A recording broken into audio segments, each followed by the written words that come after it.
नमस्कार दोस्तों, आइए सुनते हैं मालती जोशी जी की लिखी कहानी वसीयत। ओमकार सीटी बजाते हुए घर में दाखिल हुआ ही था कि बरामदे में बैठे हरीश को देखकर एकदम सकपका गया। नमस्ते भैया, आज आप घर में कैसे? तुम्हें कोई ऐतराज है? हरीश ने कहा तो ओमकार और भी सहम गया।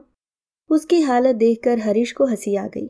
कहा, मैं तो खैर अपने घर में बैठा हूं, पर आज आपकी सवारी इधर कैसे? ऐसे ही कभी कभी भाभी जी से मिलने चला आता हूं। भाभी है ना भीतर? उसने पूछा और उत्तर की प्रतीक्षा न करते हुए सीधे भीतर चला गया। भीतर वाले उसारे में माँ बेटी दोनों मिल गईं। ओमकार वहीं पास में बैठ गया। बोला, भाभी जी, बड़े भैया के पास कौन सी गाड़ी है? सेंट्रो। क्यों? नीली वाली थी ना, पर आजकल वहां एक लाल गाड़ी खड़ी रहती है, खूब बड़ी सी। अपने छोटे भैया को जाकर बताओ, बेचारी भाभी कहते उनका मुंह नहीं सूखता।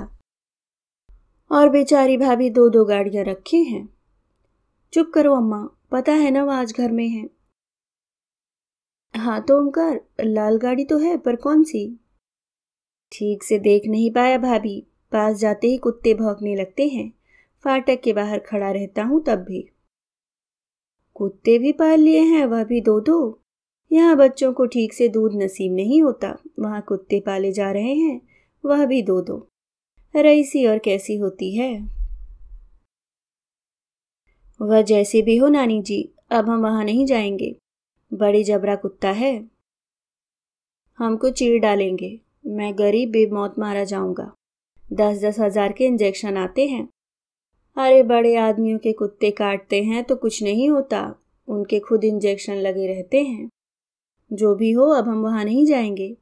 कहता हुआ ओमकार उठकर बाहर आ गया। हरीश आराम कुर्सी पर पूर्ववत आंखें मूंद कर लेटे हुए थे, पर उनके कान भीतर की ओर ही लगे थे। ओमकार की आहट पाते ही वे उठ बैठे। ओमकार, तुम बड़े भैया के घर गए थे? कुछ काम था? बेचारा ओमकार बगले झांकने लगा। खिसकने की भी राह नहीं मिली। हरीश लगातार उसकी ओर देख रहे थे। आखिर उसने हिम्मत की और कह दिया, हम कौन अपनी मर्जी से जाबे हैं, हमें वहां नानी जी भेजती हैं। किस लिए? हाल चाल जानने के लिए। तो भाभी जी कुछ चाय वाय पिलाती हैं कि सूखा ही टरका देती हैं? हम भीतर थोड़े ही जाते हैं, बाहर से ही देख दाख कर आ जाते हैं। बाहर से हाल चाल पता चल जाते हैं? मरा डर के मारे भीतर जाता ही नहीं तो कोई क्या करे। अम्मा जी ने एकदम कमरे में अवतरित होते हुए कहा। ओमकार ने अब भागने में ही कुशल समझी। भैया जी, शाम को गैया हमें ही लगानी होती है, हम चलेंगे। और उत्तर की प्रतीक्षा किए बिना वह बाहर निकल गया। हरीश अब सास की ओर मुखातिब हुए। ओमकार को आप बंगले पर भेजती हैं? तो क्या करें, उन्होंने दबे स्वर में कहा। तुमने तो वहां जाना ही छोड़ दिया। अकेली औरत, किसी को तो खोज खबर लेनी चाहिए कि नहीं? हम लोगों के सिवाय उसका यहाँ कौन है? खोज खबर ही लेनी थी तो किसी दिन माँ बेटी दोनों चली जाती ना। जासूसी करने की क्या जरूरत थी? जासूसी? और क्या, आप जो कर रही हैं वह जासूसी ही कहलाती है। हरीश ने कहा तो अम्मा जी मुंह बिचकाकर भीतर चली गईं। हरीश को बड़ा मजा आया। अरसे बाद सास को निरुत्तर करने का मौका मिला था, लेकिन सास को निरुत्तर करने की खुशी ज्यादा देर नहीं रही। एक प्रश्न जो दिमाग में चक्कर काट रहा था उस पर हावी हो गया। बंगले पर नई गाड़ी आ गई है और 2 कुत्ते भी। कुत्ते पालना कितना महंगा शौक है उसे पता है। एक कुत्ते का खर्च 2 आदमियों की खुराक के बराबर आता है। फिर उनकी साथ संभाल के लिए नौकर चाकर भी तो चाहिए। यह काम भाभी के बस का तो है नहीं। फिर पिछले 6 महीनों से उसने वहां का रुख नहीं किया है। वैसी कसम ही खा ली थी। पर इस बीच क्या इतनी बड़ी उथल पुथल हो सकती है? शालिनी और उसकी माँ दबी जबान से कुछ कुछ कहती रहती हैं। क्या वह सही है? 6 महीना पहले शुभम का रिजल्ट लेकर गया था। सोचा था भाभी से कहूंगा कि भैया का बहुत मन था कि शुभम इंजीनियर बने। अब उनका सपना आप ही को पूरा करना है। घर से खूब अच्छी रिहर्सल करके गया था, पर वहां माहौल ऐसा बिगड़ा कि कुछ कहना संभव ही न हुआ। यह नहीं कि वहाँ स्वागत नहीं हुआ, स्वागत तो खूब अच्छे से हुआ।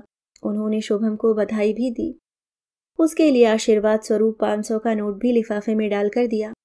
चाय नाश्ता भी करवाया, पर सब कुछ ठंडा ठंडा सा था। उनमें संबंधों की उष्मा नहीं थी। वैसे भी उनसे सुसंवाद कभी था ही नहीं, पर भैया के रहते ये बातें सतह पर नहीं आई थीं। अब जैसे सब कुछ सामने आ गया। चाय के बाद वह शुभम को लेकर भैया के सपने की बात कहने ही जा रहा था कि भाभी ने कहा, चलो अच्छा हुआ शुभम के रिजल्ट के बहाने ही सही तुम आए तो, नहीं तो 13 के बाद तो तुम यहाँ का रास्ता ही भूल गए थे। जानते तो थे कि इस घर का एकमात्र कमाऊ सदस्य अब नहीं रहा। फिर एक आध बार आकर देखना तो था कि भाभी कैसी है, किस हाल में है। हरीश का सिर शर्म से झुक गया। वह अपनी सफाई में कुछ कहना ही चाहता था कि भाभी बोली, तुम्हें शायद डर लगा होगा कि भाभी कुछ मांग ना ले। ठीक है ना, मैं तुमसे क्या मांगती हरीश, जिसने पिता समान भाई की अंत्येष्टि के लिए भी दूसरों के सामने हाथ फैलाया था, उससे मैं क्या मांगती और मुझे वह क्या दे देता। सॉरी भाभी, पर उस समय हाथ सचमुच बहुत तंग था, उसने घुटी सी आवाज में कहा। हाथ तो तंग होना ही था, तुम्हारी एटीएम मशीन जो बीमार पड़ी थी, अब तक तो तुम्हारी हर समस्या वे ही संभालते आ रहे थे। बच्चों की फीस हो या साल भर का अनाज हो, सर्दियों के कपड़े हो या छुट्टियों की प्लानिंग हो, सब कुछ वे ही तो करते थे। उन्हीं बातों को याद करके तुम अपने भाई के लिए लकड़ी ही खरीद लेते तो मुझे अच्छा लगता। दोस्तों से उधारी की बात तुमने मुझसे बाद में कही, इससे अच्छा था मुझसे ही मांग लेते। बाहर वालों के सामने उस राजा आदमी की बेइज्जती तो न होती। इस कड़वे प्रसंग के बाद शुभम के लिए कुछ कहने का सवाल ही नहीं था। अब यह देहरी कभी न चढ़ने का प्रण करके वह बाहर चला आया। बाद में पछतावा भी हुआ कि वह 500 रुपए का लिफाफा वहीं क्यों नहीं फेंक दिया। वैसे भी भाभी के लिए मन में पहले दिन से ही एक पूर्वाग्रह था। समझ लिया था कि वे उन लोगों का सुख चैन छीनने आई हैं। भैया के आश्रय में जो एक आश्वस्ति थी, संभावनाएं थी, वह एकदम धूमिल होती दिखाई दी। इस घर में आने से पहले ही वे खलनायिका बन गई थी। पहली वाली भाभी जब 2 साल की लंबी बीमारी झेलकर भगवान को प्यारी हो गई, तो भैया एकदम टूट से गए थे। साल भर तक एकदम गुमसुम से वीतराग बने रहे। फिर इस अवसाद से उबरने के लिए उन्होंने अपने आप को काम में झोंक दिया, दुगने जोश से। साल भर में ही घर की काया पलट हो गई। हर तरफ जैसे सोना बरसने लगा। हरीश ने ठाठ से अपनी पढ़ाई पूरी की, धूमधाम से उसकी शादी हुई।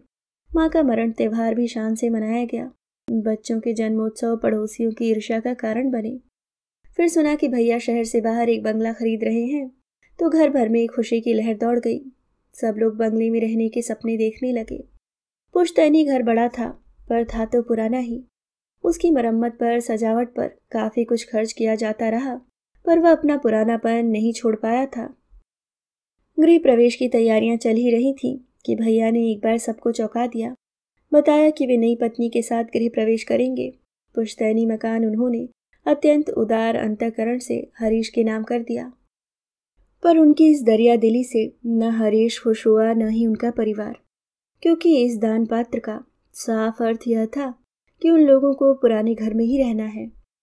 सारे सपने धराशायी हो गए थे।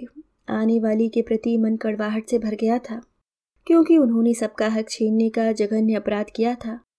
शाम को घूमने जाने के बहाने वह घर से निकल गया और सीधे बंगले पर पहुंचा।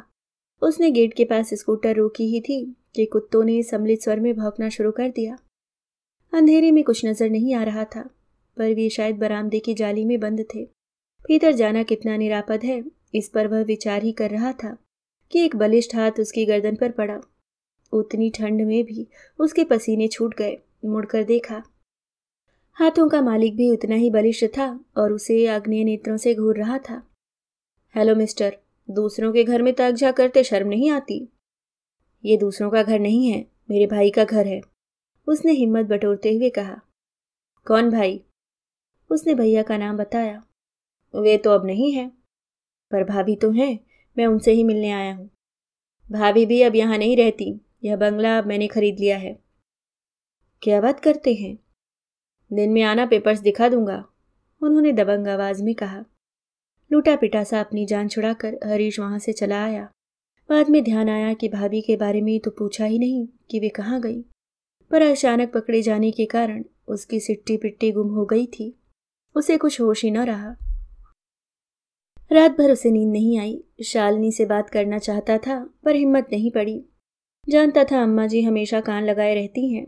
सासू माँ की निरंतर उपस्थिति उसे पहली बार खली। इकलौती कन्या से शादी करते समय केवल प्रॉपर्टी का ध्यान था। यह नहीं पता था कि दहेज में अम्मा जी भी साथ चली आएंगी। आई हैं तो चुपचाप बनी रहें, पर नहीं, हर घड़ी अपनी उपस्थिति दर्ज कराती रहेंगी। भैया तो पीठ पीछे उन्हें ललिता पवार ही कहते थे। शायद उनके आने के कारण ही दूसरी शादी के बाद उन्होंने अलग घर बनवाने की सोची हो। बड़े भैया की शादी पर सबसे ज्यादा वक्र दृष्टि अम्मा जी की ही थी। शादी के बाद भाभी के यहाँ 2-4 बार उम्मीद जगी थी, पर हर बार खुशियां आधे रास्ते से लौट गई थीं और शालिनी ने इसका श्रेय अपनी माँ को दिया था। तब से हरीश को उनसे डर सा लगने लगा था। क्या भाभी इस राज को जानती हैं? क्योंकि उसके बाद से ही उनके व्यवहार में एक ठंडापन सा आ गया था। शादी के इन 15 सालों में वे मन से किसी से जुड़ ही नहीं पाई। उन्हें घमंडी करार दे दिया गया था, पर दूसरा पक्ष भी तो कम दोषी नहीं था। उसने इस खाई को पाटने की कोशिश भी नहीं की। दूसरे दिन सुबह सुबह वह मुंशी बाल मुकुंद जी के घर पहुंच गया। देर होने से उनके काम पर निकल जाने का डर था। भैया के बाद कई वकीलों ने उन्हें हाथों हाथ ले लिया होगा। ऐसे कर्मठ और कुशल लोग आजकल मिलते कहाँ हैं। भैया का कोई काम या संदेश लेकर इस घर में कई बार आया है। हर बार उसका अलग से स्वागत हुआ है, पर इस बार मुंशी जी का व्यवहार बड़ा रूखा लगा। दरवाजा उन्होंने ही खोला था। वहीं खड़े खड़े पूछ लिया, बोलो। बोलिए भी नहीं। एक क्षण को वह अप्रतिभ तो हुआ, पर उसने दूसरे ही क्षण हठ धर्मिता के साथ कहा, आपसे कुछ बात करनी थी, भीतर आ सकता हूं? अब मजबूरन मुंशी जी को रास्ता छोड़ना पड़ा। हरीश भीतर आकर बैठ गया। बैठक का कमरा उसे बदला बदला सा लगा, बदला बदला सा और परिचित सा भी। हाँ बोलो, मुंशी जी ने उसे चिताया। वह व्यवस्थित हुआ और बोला, मैंने सुना है भाभी ने बंगला बेच दिया है। हाँ ठीक सुना है, 15 दिन पहले ही डील हुई है। हमें हवा तक नहीं लगने दी। मुंशी जी चुप बने रहे। हमारी रजामंदी की जरूरत भी नहीं समझी गई। ये कोई पुश्तैनी प्रॉपर्टी तो थी नहीं कि सबकी रजामंदी की जरूरत होती। वकील साहब की पर्सनल प्रॉपर्टी थी, वे उसे बेचते चाहे दान में दे देते। उन्होंने बंगला पत्नी के नाम कर दिया था, वे ही लीगल या नेचुरल वारिस भी थी। उन्होंने बंगला बेच दिया बस। और सामान का क्या किया? बेच दिया। वैसे भी इतना सारा सामान कहाँ ले जाती, कहाँ रखती, इसलिए ज़रूरत भर का रख कर सब बेच दिया। अच्छा सामान था, हाथों हाथ बिक गया। किसने लिया? दोस्तों ने, पड़ोसियों ने, परिचितों ने। जैसे हमने यह सोफा सेट लिया, 2 पलंग और एक अलमारी भी ली है। तभी हरीश को यहाँ कुछ पहचाना पहचाना सा लग रहा था। हमसे भी तो पूछ सकते थे, उसने तड़प कर कहा। तुमसे पैसे तो नहीं मांग सकती थी ना, इसलिए नहीं पूछा। इसलिए तुमने नहीं पूछा? उन्हें पैसों की जरूरत थी तभी तो घर बेचना पड़ा। इतना बड़ा घर मेंटेन करना मजाक थोड़े ही है, और तुम तो जानते हो तुम्हारे भाई कैसे शाह खर्च थे। बचत के नाम पर शून्य ही था। आखिर बची हुई जिंदगी वे गुजारती कैसे? बरसी तक तो रुक ही सकती थी, ऐसी भी क्या जल्दी थी। उनके ज्योतिषी ने मुहूर्त निकाल दिया था, फिर जब जाना ही था तो आज क्या और कल क्या। भाभी अब कहाँ हैं? अपने भाई के पास। कल आना, उनसे पूछकर ही पता बताऊंगा।